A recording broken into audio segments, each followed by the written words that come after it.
Media air bisa digunakan untuk apa? Air ruqyah ini bisa digunakan satu untuk mandi, yang kedua diminum, yang ketiga berendam.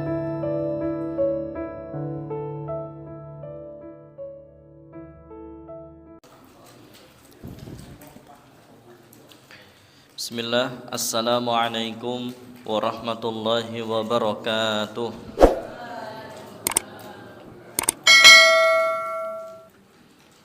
Alhamdulillah. Alhamdulillahi rabbil alamin. Wassalatu wassalamu ala nabiyyina Muhammadin sallallahu alaihi wasallam wa ala alihi wa sahbihi wa man tabi'ahum bi ihsanin illa yaumiddin. Ya ayyuhalladzina amanu taqullaha haqqa tuqatih wa la tamutunna illa wa antum muslimun. Ya ayyuhalladzina amanu taqullaha wa qulu qawlan sadida yuslih lakum a'malakum wa yaghfir lakum dhunubakum wa may yuti'illaha wa rasulahu faqad fazal fawzan 'azima. Fa inna asdaqal hadits kitabullah wa khairal hadi hadi Muhammadin sallallahu alaihi wasallam wa syarrul umuri muhdatsatuha fa inna kulla muhdatsatin bid'ah kulla bid'atin dhalalah wa kulla dhalalatin finnar.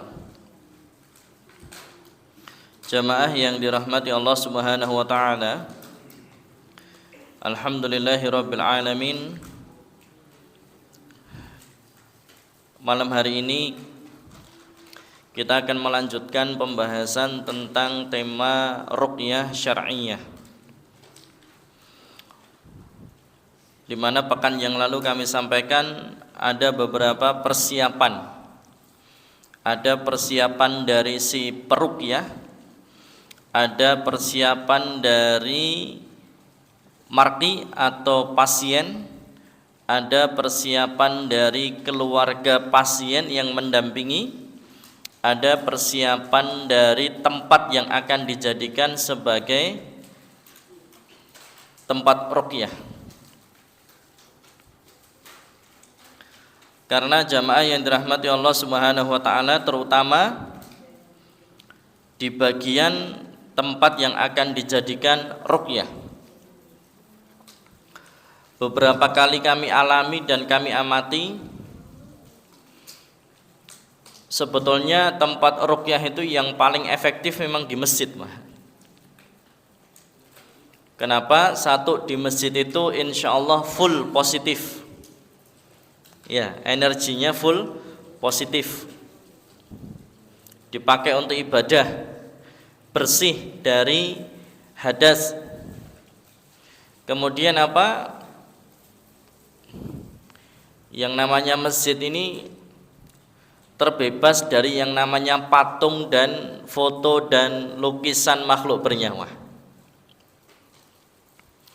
Karena kami beberapa kali mengalami meruqyah pasien, kami diminta untuk datang ke rumahnya, dan begitu kami datang ke rumahnya ini ternyata satu, banyak foto keluarga, foto wisuda, foto apa ya, manten anyar dulu ya, foto, banyak macam foto. Dan itu fotonya dipajang, dipampang, di tembok itu ditempel, Pak.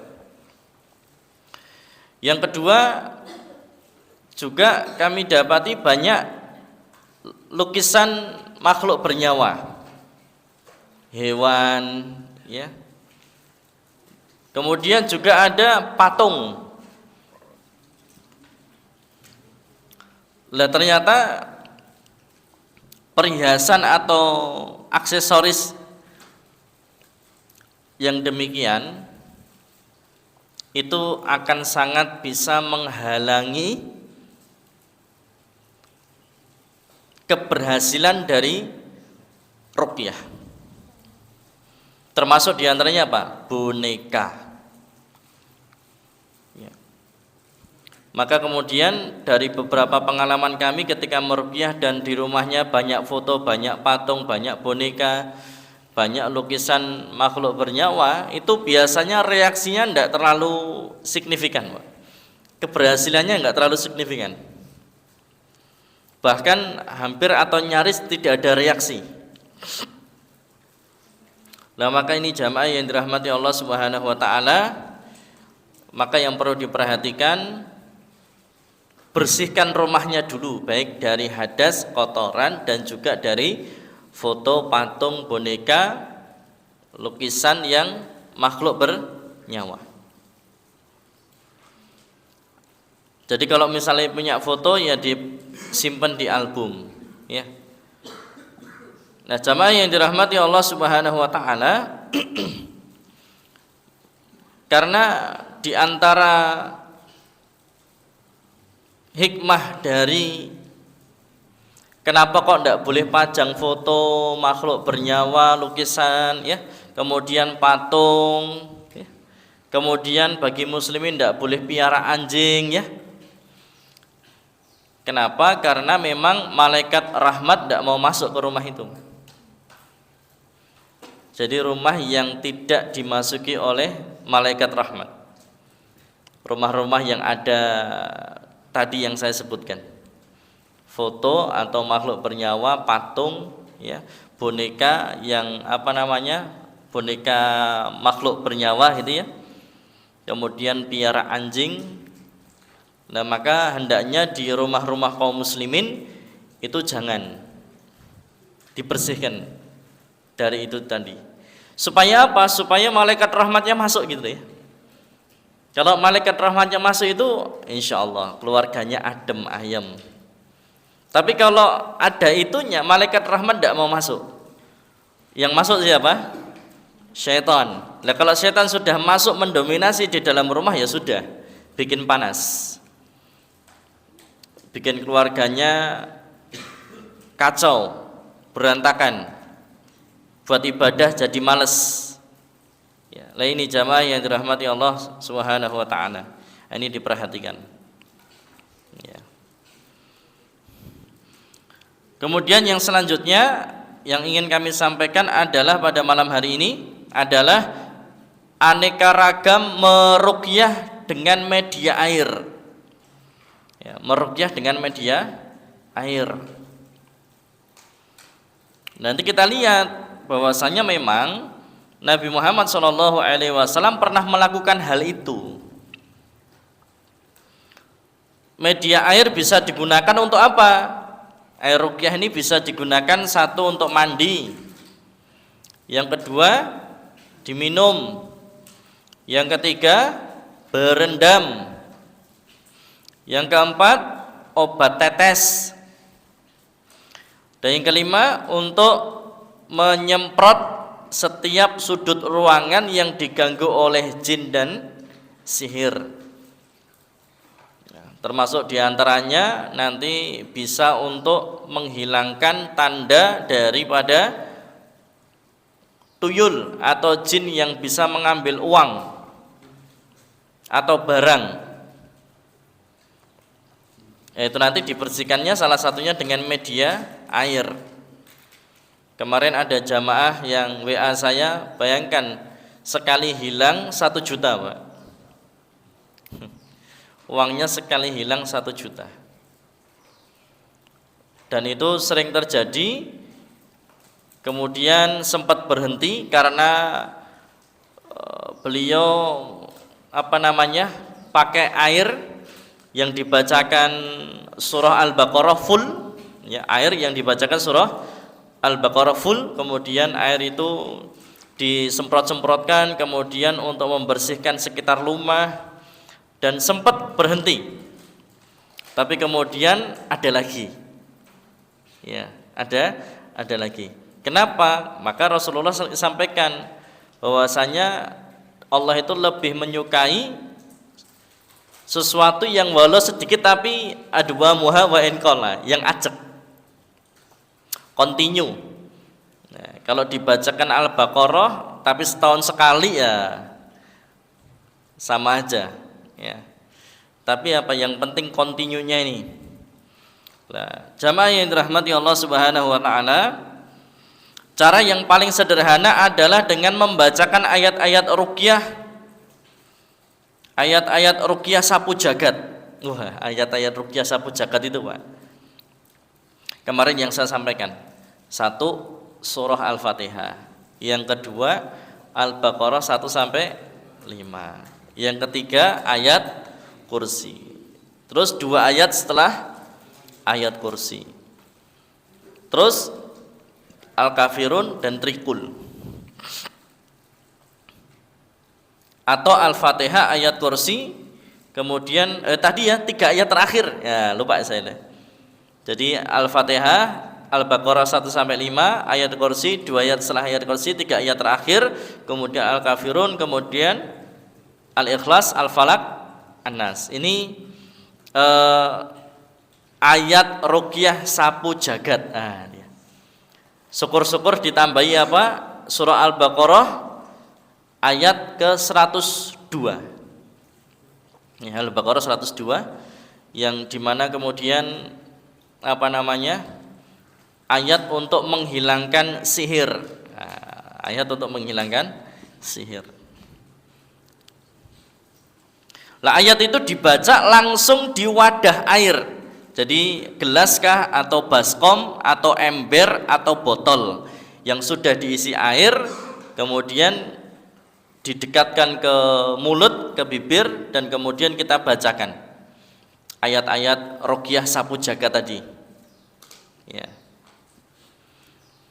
Kemudian juga ada beberapa cara menggunakan air sebagai media untuk ruqyah. Kalau tadi kan secara umumnya ya, secara gampangnya panjenengan ambil air yang matang itu enggak apa-apa kalau untuk diminum ya. Kemudian dibacakan ayat-ayat ruqyah sapu jagat tadi. Kemudian cara yang lain, yang pertama, mencampur air dengan garam. Ya, menyampur air dengan garam. Rasulullah Shallallahu alaihi wasallam melakukannya untuk mengobati dan membasuh sengatan kalajengking yang menyerang tangan beliau saat sedang sholat. Ya. Hal tersebut dikemukakan dalam sebuah hadis yang diriwayatkan oleh Al-Imam At-Tabrani dari Ali bin Abi Thalib radhiyallahu anhu. Dia berkata, seekor kalajengking pernah menyengat Nabi Shallallahu alaihi wasallam saat beliau sedang melakukan salat. Dulu enggak seperti sekarang. Kalau sekarang kan keramikan ya, masih pakai karpet atau sajadah. Tapi kalau dulu di masa Nabi Muhammad apa alasnya? Ya langsung pasir ya. Ya. Ketika selesai dari sholatnya, Nabi Shallallahu alaihi wasallam bersabda, semoga Allah melaknat kalajengking yang tidak membiarkan orang yang sedang sholat dan yang selainnya. Kemudian beliau berdoa dengan menyertakan air dan garam, lalu mengusapkannya pada tempat sengatan tersebut sambil membaca surah Al-Kafirun, surah Al-Falaq, dan surah An-Nas. Dan hadis ini disahihkan oleh Syekh Albani dalam As-Sahihah. Dan ternyata sebetulnya orang tua atau simbah-simbah dulu itu sudah sangat faham dengan ini, Pak. Saya dulu pernah, ini hanya pengalaman dari saya dulu pernah diminta untuk mengisi pengajian itu di pendopo hotel, Pak. Jadi hotel itu ada pendoponya, dan pendoponya ini di alam terbuka itu, Pak. Lah kemudian sebelum saya ngisi, saya nunggu gitu ya, nunggu rangkaian acara pembukaannya. Itu ternyata dari kayu pendopo itu ada ulet kecil, Pak. Ulet bulu itu ya. Kemudian saya tidak terasa itu di baju saya, kemudian ke leher saya. Seketika itu leher saya gatal sekali, Pak. Gatal sekali, padahal itu belum ngisi pengajian loh itu ya. Waduh, saya repot nih, gimana ini ya. Kemudian karena gatal, awalnya saya tidak tahu gatal karena apa. Kemudian saya pamit ke toilet sama panitia, kemudian di toilet itu saya buka baju, Pak. Begitu saya buka baju ternyata ada ulet bulunya. Maka kemudian saya jadi teringat kata simbah. Kata orang tua dulu, kata simbah apa? Kalau ada sengatan atau termasuk tadi ulet bulu, maka dikasih apa? Biar cepat sembuh. Garam.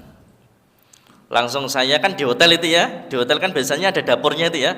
Saya minta garam di dapurnya hotel, kemudian saya usek-usekan nih bahasa Indonesia nih Pak ya.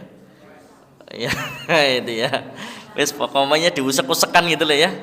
Nah, dan alhamdulillah setelah diusek-usekan itu tadi ya, diusap-usapkan itu tadi, alhamdulillah ternyata cepat sembuhnya.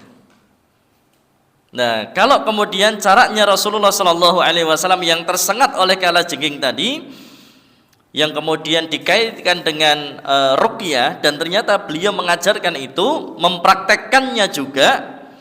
Dalam prakteknya beliau Shallallahu Alaihi Wasallam kemudian mengambil air, dan kemudian air itu dicampur garam, dan garam yang paling bagus itu garam kasar, garam laut, garam gerasak. Leres nggih, gerasak nggih. Oh nggih. Itu yang paling bagus. Jangan yang garam halus, jangan. Garam gerasak. Yang kasar, garam orang kalau bilang garam laut. Gitu. Nah, itu dapat digunakan. Bagaimana caranya? Mengusap bagian tubuh yang sering sakit atau yang terindikasi kuat terkena serangan metafisik atau gangguan jin ataupun sihir. Dan kemudian diantaranya tadi yang beliau praktekkan adalah dibacakan surah Al-Kafirun, Al-Falaq dan An-Nas. Ya. Ambil air, campur garam, bacakan ayat ruqyah, kemudian diusap-usapkan.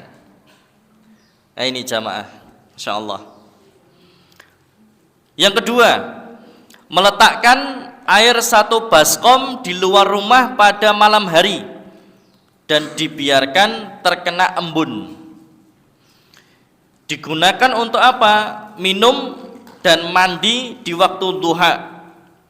Cara ini adalah hasil eksperimen yang biasa dipakai oleh para peruqyah untuk memaksimalkan proses terapi ruqyah pada kasus pasien yang ada hubungannya dengan sistem pencernaan dan mental. Ya. Kemudian ayat yang dibaca yaitu surah Al-Baqarah ayat 248, surah At-Taubah ayat ke-26, surah At-Taubah ayat ke-40, surah Al-Fat ayat ke-4, surah Al-Fat ayat ke-18, surah Al-Fat ayat ke-26, kemudian membaca surah Alam Nasrah, ya, Alam Nasrah laka sadrak, ya. Kemudian Al-Zalzalah, Al-Ikhlas, Al-Falaq, An-Nas. Ya. Itu ayat-ayatnya. Kemudian juga ada doa yang dibacakan. Ya. Baik untuk pasien laki-laki atau untuk pasien perempuan. Sebetulnya sama, hanya bedanya di apa? Kalau di bahasa Arab kan ada hu dan ha gitu ya. Allahumma gfir lahu warham. Nah, kalau perempuan Allahumma gfir laha, kan itu ya. Nah, kalau doa ini Allahumma barid qalbahu, ya, bisalji wal barad wal ma'il barid. Allahumma naqqi qalbahu minal khotoya kama naqqaita, ya, kama naqqaita kama naqqaita sauba al-abyadu minad danas, ya. Saya ulangi, Allahumma barid qalbahu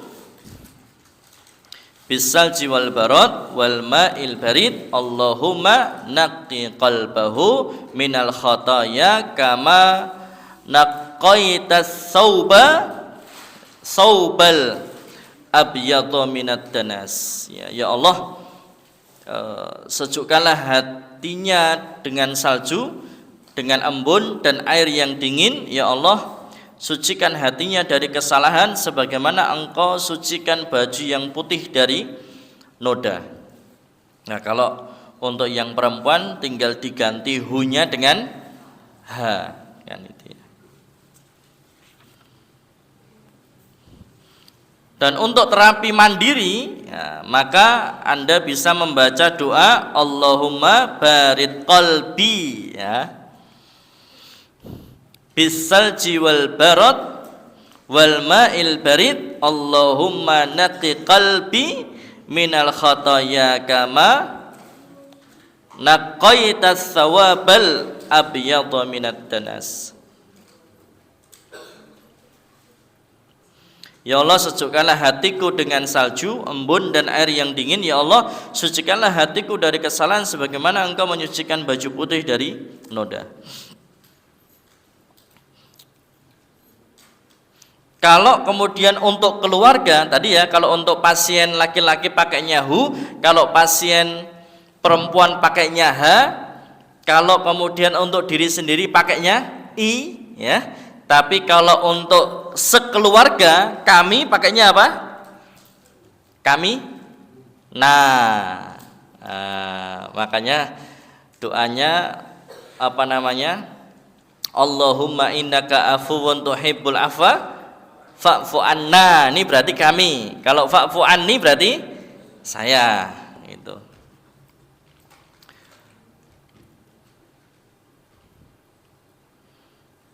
Kemudian yang ketiga, mencampur air panas dengan ekstrak daun mint. Ada yang jual kan ya, daun mint ya. Untuk minum atau media terapi uap. Ini opsi lain jika susah mendapatkan embun di sekitar rumah Anda. Bacaan ruqyahnya sama seperti meruqyah dengan media air dan embun. Biasanya dulu kalau pas waktu Covid bagaimana? Air panas dikasih minyak kayu putih Covid, ya kan? Dikasih minyak kayu putih Covid kan panas, ada uapnya itu. Uapnya kemudian dia apa? Dihirup.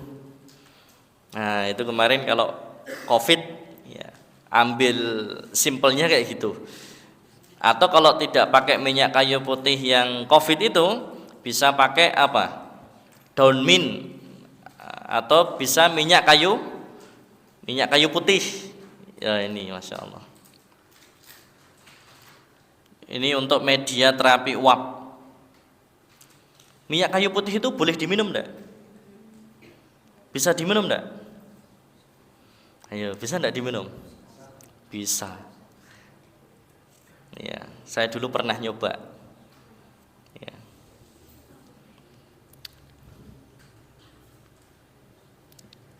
Yang keempat, mencampur air dengan minyak misik. Ya, kalau minum banyak ya wah kelenger Pak ya. Minyak misik, apa minyak misik? Ya?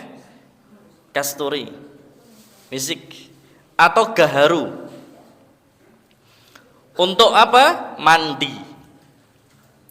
Biasanya metode ini digunakan untuk mengobati pasien yang ada gangguan jin dan sihirnya. Ayat-ayatnya sama yang tadi telah saya sebutkan. Jadi bagaimana? Bak mandi atau air yang ditampung di bak atau di ember gitu ya, yang cukup untuk sekali mandi gitu, atau yang cukup untuk mandi, ya ember gitu ya. Yang repotnya kan kalau kemudian di bak mandi kan baca Quran di kamar mandi tidak boleh, ya toh. Ini pakai siapin dulu lah ember gitu ya. Kemudian nanti dibacakan baru kemudian ditampung di bak mandi. Walau sebetulnya kalau ada gangguan jin dan sihir itu yang paling bagus Pak, Beliau nanti mandi di mana? Yang alasnya tanah. Jadi kakinya langsung nebak atau nginjak tanah. Kemudian mandi pakai air ruqyah. Nah itu, wah, masya Allah itu. Ya, tanah ini luar biasa Pak. Kenapa? Bisa menetralkan atau bisa menyerap hal-hal yang negatif. Ya, tanah. Kemudian yang kelima, menampung air hujan untuk mandi dan untuk minum. Kemudian dibacakan surah Al-Anfal ayat ke-11. Surah Al-Anfal ayat 11. Air hujan. Tapi air hujan yang langsung dari langit. Maksudnya bagaimana Ustaz? Jangan ngambil dari talang, Pak. Nah, repot dari talang rumah. Kecampur apa-apa ya. Ambil yang langsung dari langit dulu ya. Itu luar biasa.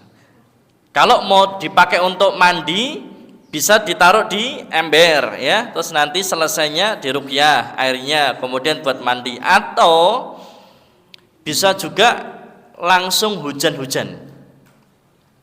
Dan tadi ya diusahakan yang bawahnya tanah, kaki langsung nyentuh tanah.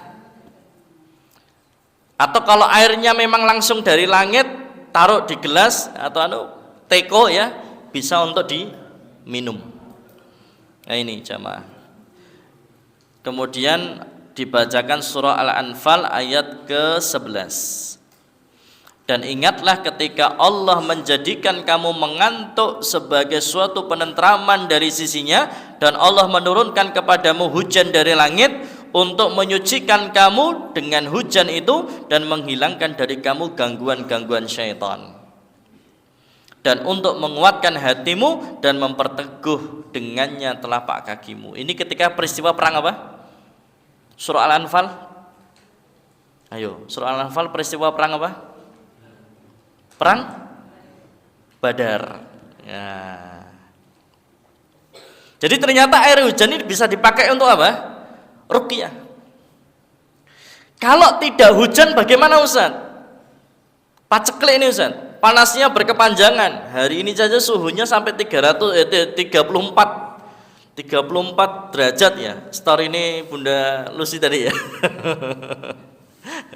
Luar biasa. Kalau tidak ada air hujan, maka biasanya disarankan oleh para peruqyah untuk nyari air yang sumbernya langsung dari pegunungan. Golek grojokan, Pak. Grojokan 1000. Nek kakean yo 500 wae. Cek kakean yo 100 wae ya. Masyaallah. Ya, nanti nek grojokan 1000 begitu langsung dibawahi grojokan 1000.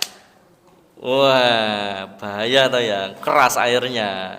Jadi ambil ya gerojokan, kemudian intinya apa? Satu, air asli pegunungan, sumber air, mata air dari pegunungan. Yang kedua, airnya itu bisa apa? Bahasanya apa ya?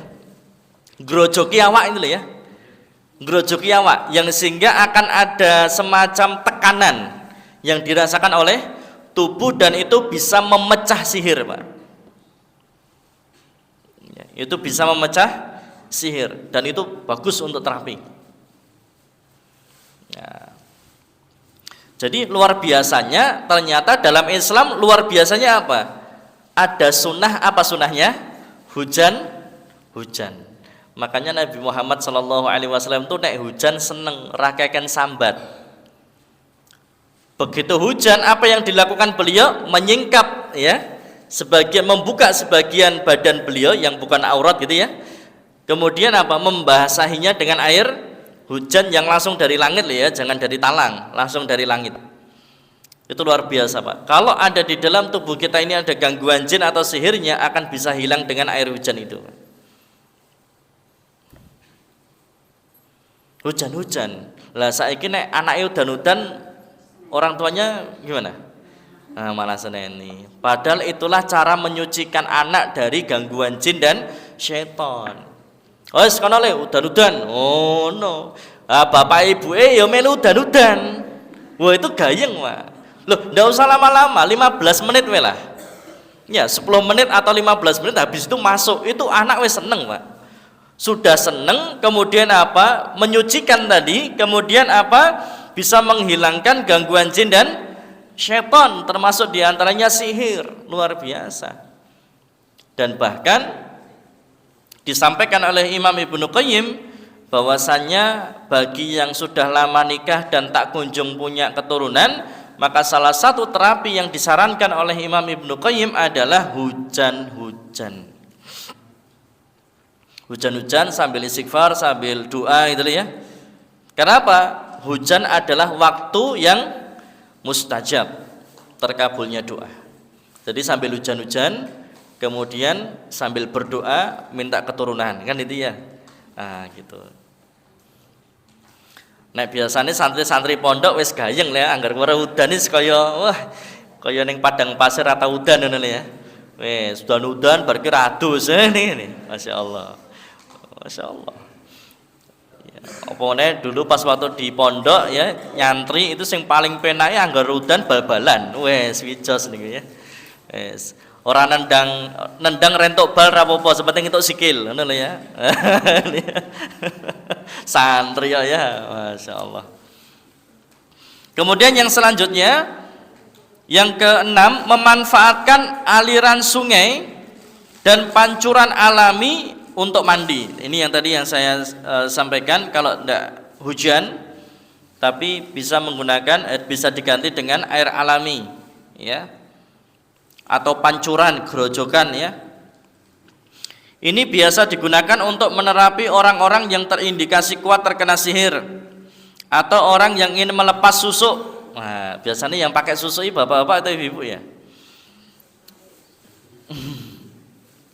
Dipasang susuk, jadi ben kalau ada lawan jenis ngelihatnya itu langsung kesensem Pak, tertarik. Nah, itu.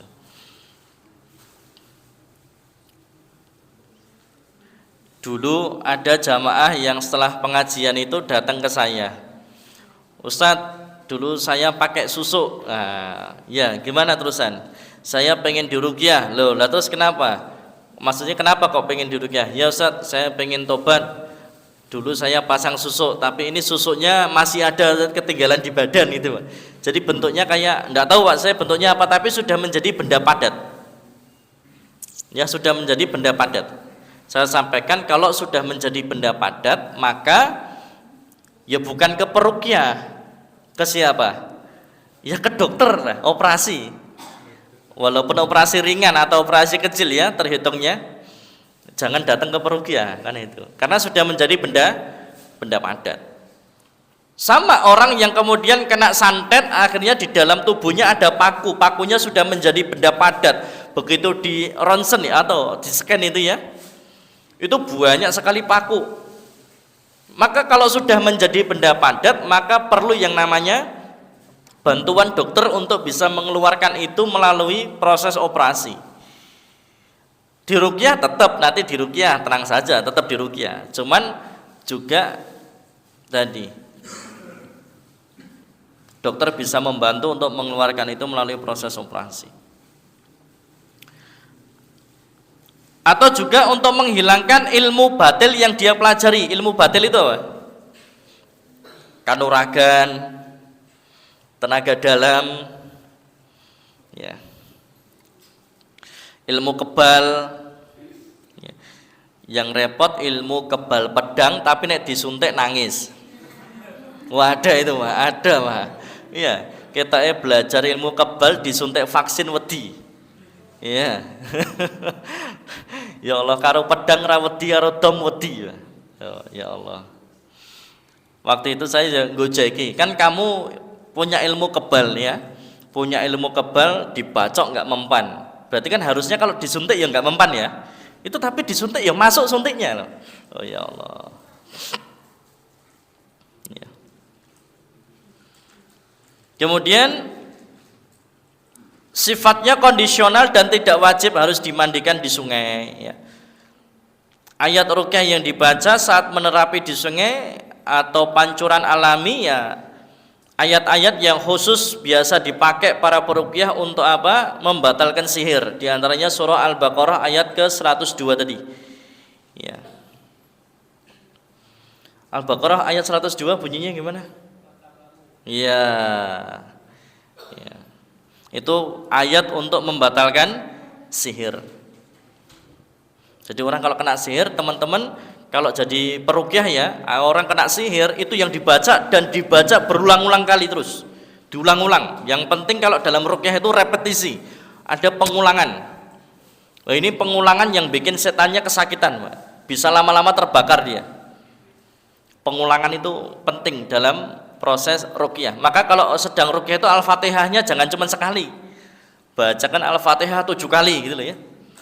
Kemudian surat-surat yang kita baca, ayat-ayat yang kita baca diulangi 3 kali. Apalagi surah-surah yang memang ada kaitannya dengan kondisi si pasien. Contohnya kalau kena sihir, maka surah Al-Baqarah ayat 102 terus diulang. Wah, itu akan sangat menyakitkan buat mereka. Oke, kemudian yang selanjutnya yaitu dengan apa? Memandikan media air belerang. Air belerang alami untuk berendam. Di sini kalau air belerang mana ya Pak Anan ya? Di daerah mana ya? Dieng. Ya, daerah Dieng. Ada air belerang. Nah, itu dipakai untuk apa? Berendam. Belerang bermanfaat untuk membantu penyembuhan penyakit kulit. Maka ruqyah yang dibaca adalah ayat-ayat yang sering digunakan untuk mengobati penyakit, utamanya untuk mengobati penyakit kulit. Ya. Di antaranya surah Al-Anbiya ayat ke-83 sampai ayat ke-84. Itu kisahnya siapa? Surah Al-Anbiya ayat 83-84, Nabi Ayub alaihissalam. Sakit kulit kan? Rabbahu anni massaniyad duru wa anta arhamur rahimin. Itu doanya. Itu penggalan doanya saja yang dibacakan oleh Nabi Ayub ketika diuji Allah dengan sakit kulit tadi. Di mana itu ada peran syaitan yang memperparah penyakitnya Nabi Ayub alaihissalam. Maka kemudian dibacakan surah Al-Anbiya ayat 83-84 sambil berendam. Waduh, Masya Allah, enak tau ya. Berendam air belerang. Kemudian bacalah doa ini ketika sedang berendam di air belerang. Allahumma inni a'udzubika minal barasi wal jununi, kemudian wal judami wa min sayyi'il asqam. Ya, dibaca. Ya Allah, sesungguhnya aku berlindung kepada Engkau dari penyakit kulit, belang, kegilaan, dari penyakit kusta, dan dari keburukan penyakit-penyakit yang lainnya. Ya, jadi termasuk ini bisa untuk meruqyah orang gila. Jadi teman-teman sok menek dadi peruqyah, ya toh, ning dalan ngerti wong edan langsung dicek, ngene ya. Wah, ya, ruqyah. Oh, Masya Allah. Oh, keren ya. Malah cak padu loh ya, Masya Allah. Ya. Jadi peruqyah juga harus tahu tempat gitu loh ya. Pahisong ruqyah akhirnya neng dalan asal wong edan langsung ditarik dicek ruqyah kan ya. Repot.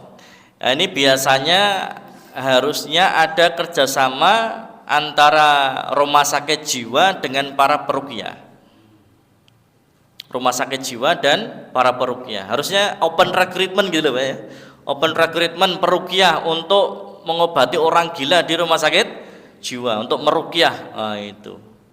Karena memang beberapa kali ya, di dalam riwayat Rasulullah SAW sendiri pun juga pernah meruqyah orang gila dan sembuh. Dan bahkan ada ustadz, saya lupa namanya siapa, beliau ini muridnya dari Ustadz Nuruddin Al-Indonesi. Ustadz Nuruddin Al-Indonesi ini termasuk pakar ruqyah yang ada di Indonesia ini Pak. Beliau founder dari Rehab Hati. Lah itu beliau punya teman atau murid itu yang beliau punya pesantren, pondok pesantren, ning santrine santri gangguan jiwa kabeh. Santrine edan kabeh, Pak. ODGJ ya. Gitu. Tapi luar biasanya, jadi begitu ada orang gila, terus nanti dirawat sama beliau, terus diruqyah sembuh, nyantri ini, ngono.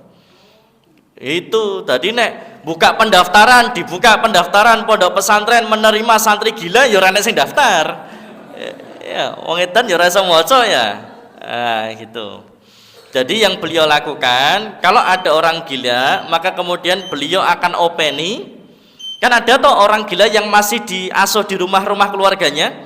Nah, banyak Pak. Nah itu kemudian sama beliau diopeni, diruqyah, sembuh, masuk pesantren situ. Terus nanti cari lagi gitu Pak. Nah itu. Kalau teman-teman mau daftar boleh ya. Maksudnya jadi peruqyahnya itu loh ya. Insyaallah. Kemudian yang ke-8, mencampur air dari 3 sumur yang berbeda. Mencampur air dari 3 sumur yang berbeda. Cara ini pernah dilakukan, diilhamkan kepada Ummul Mukminin Aisyah radhiyallahu anha ketika beliau disihir orang. Oh, Aisyah saja kena sihir ya. Rasulullah juga pernah kena sihir. Maka kita ini jangan merasa aman. Jangan pernah merasa aman. Ya, luar biasa. Imam Malik mengatakan, telah sampai kepadaku bahwa Aisyah disihir, kemudian dikatakan kepada beliau di dalam mimpinya, ambillah air dari 3 sumur yang saling mengalir satu dengan yang lainnya dan mandilah dengan air itu. Beliau pun melakukannya dan hilanglah segala yang beliau derita. Sihirnya sembuh. Ya. Yang ke-9, memandikan langsung dari selang yang terhubung dari keran air. Metode ini secara umum sering digunakan untuk pengobatan gangguan jin dan sihir. Caranya cukup kita menyentuhkan ujung jari telunjuk pada ujung selang sehingga terkena air yang keluar darinya, lalu bacakan ayat-ayat yang khusus terapi sihir dan ayat-ayat yang khusus untuk gangguan jin. Wis pokoknya selang dipasang neng keran gitu ya, airnya dihidupin, terus disemprot ya tadi ujung jari ini telunjuk agak di bolongan selang itu ya. Nah, digini ya, biar airnya nyemprot. Nah, gitu ya, biar airnya nyembur gitu airnya, kemudian diarahkan kepada pasien sambil kemudian dibacakan ayat-ayat ruqyah tadi. Nah ini jamaah yang dirahmati Allah Subhanahu wa taala. Itu 9 metode ruqyah menggunakan air. Metode ruqyah menggunakan air. Dan insya Allah ini saya juga baru ada program untuk apa? Ruqyah dengan metode air. Nah, ruqyah dengan metode air ini nanti salah satunya bisa dengan menggunakan daun bidara. Jadi bidara yang ditumbuk, kemudian dicampurkan ke dalam air, kemudian di ruqyah. Ya, ini nanti bisa untuk apa? Satu, bisa untuk minum. Kalau diminum ya airnya air yang matang, ya, ojo isa-isahan ya. Air yang matang, bersih. Kemudian bisa dipakai untuk mandi. Makanya dulu mayit-mayit itu, jenazah itu dimandikannya pakai daun bidara. Wah, daun bidara kangelan, akhirnya golek kelor. Nah, gitu ya. Terus kemudian apa? Bisa dipakai untuk tadi disiram-siramkan ke sekitar rumah. Kalau ada tanda-tanda yang tuyul tadi ya, ada tanda-tanda jin yang ditandakan di sekitar rumah kita, itu disiramkan. Atau bisa dipakai untuk apa? Taruh di alat semprotan, kemudian nanti disemprot-semprotkan ke dalam ruangan, setiap sudut, setiap ruangan rumah. Itu nanti bisa untuk meruqyah rumah, toko, ruko, warung, kios gitu ya. Nah, itu insya Allah bisa. Jadi kami bikin program itu. Jadi kami meruqyah airnya, kami siapkan air ruqyahnya, bidaranya, kemudian misiknya atau gaharu, kemudian nanti tinggal saya berikan kepada orang yang si punya rumah, toko, ruko, kios, warung tadi, atau langsung kami yang datang sambil nyemprot, sambil baca ayat kursi, sambil nyemprot-nyemprot, sambil nyiram-nyiram, sambil baca ayat kursi. Wah, itu Masya Allah ya. Ini jamaah yang dirahmati Allah Subhanahu wa taala. Dari apa yang bisa kami sampaikan semoga bermanfaat. Ternyata metode ruqyah itu banyak. Nah, ternyata metode ruqyah itu banyak. Jadi kemudian perlu kiranya kita tahu itu supaya kemudian tidak saklek dengan satu metode. Ya, kalau banyak metode kan bisa bervariasi itu ya. Asalkan yang dibenarkan dalam syariat, yang sehingga tidak jatuh pada kesyirikan. Alhamdulillahirabbil alamin, subhanakallahumma bihamdika, asyhadu an la ilaha illa anta astaghfiruka wa atubu ilaik. Assalamualaikum warahmatullahi wabarakatuh.